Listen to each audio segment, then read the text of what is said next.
But Kojo, we have to turn back to you, have some time with you to motivate us. No doubt. It's time for today's message from the morning man, and it's called The Widow. There was once a widow who had been mourning her late husband for 10 years. Now, every morning she would sit in front of her house, place her chin on her palm, and moan about how things have not been the same since her husband died. She would just sit there complaining about how she was being neglected by her children, how her husband's factory was, not working well and her workmen didn't respect her, how food had lost its taste, the sun had lost its shine, and life had lost its luster. Everything that was ever said by anyone within her earshot was another opportunity to begin another "since my dear Paul died" story. Now, after 10 years of this, everyone was tired of her. The whole village had moved on, but the widow was still grappling with the 10-year-old problem of her dead husband. One day, a wise traveler came through the village. Now, he spent some time talking to the people and helping them solve all manner of dilemmas and problems. Someone remembered the widow and asked if the wise man would help her overcome her grief. He agreed, and they led him to her hut. As usual, she was sitting at the entrance, head in hands, crying. The wise man greeted her and then told her a joke. It was a funny joke. The widow couldn't help bursting out laughing. The wise man waited until she had composed herself again, and then he told the same joke one more time.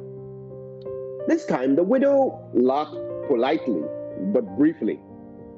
The wise man told the joke a third time.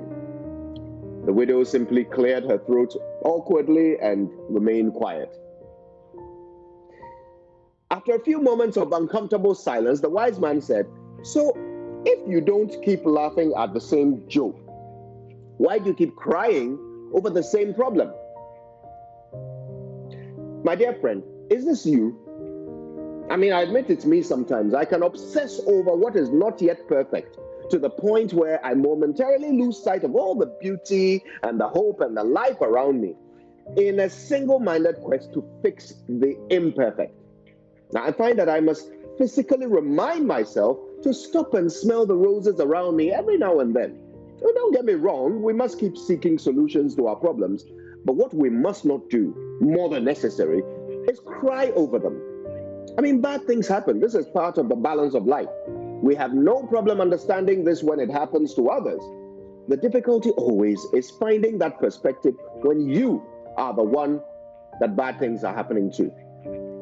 I mean, you clearly wouldn't find the same joke funny on its third, fourth, fifth, or 10th telling, though, would you? So why keep crying every single day over the same problem? So your boss hates you. Work is miserable. You've moaned about it every morning for 5 years now. When will you stop moaning about it and either start figuring out how to manage your boss or start looking for a new job? Traffic is always bad on your way to work. When will you start using other routes or leaving home earlier? Your Facebook page is peppered with your lamentations against the social ills, political problems, economic difficulties, and everybody you see, everybody you know is uploading yet another video to demonstrate how our society is sick. All right, we've lamented enough.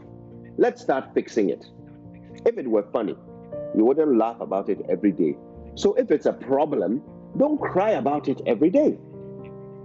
Sometimes we do have to cry, though, let's be clear, once or twice. The first reaction is a reflex. The second reaction is a routine. But after that, we must know what the problem is. Let's stop moaning about it and start fixing it. One of the scary things about COVID-19 is that it has exposed all our inadequacies as a nation.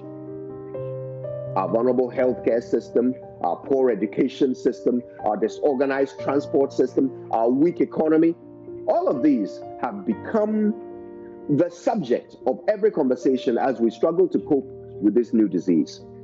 But we always knew about these things, didn't we? Why are we still lamenting them?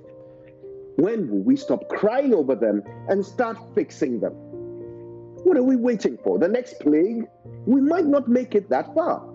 It's time we stopped moaning and started moving. It's time we took advantage of this world-changing disease to change our world. In addition to all the short-term solutions and temporary 3-month transients, let's build a long-term legacy of 10, 20, 30-year transformation so that our descendants will never be caught with their pants down like we have. My name is Kojo Youngson, and I'm done crying. Aren't you? Good morning, Ghana folk.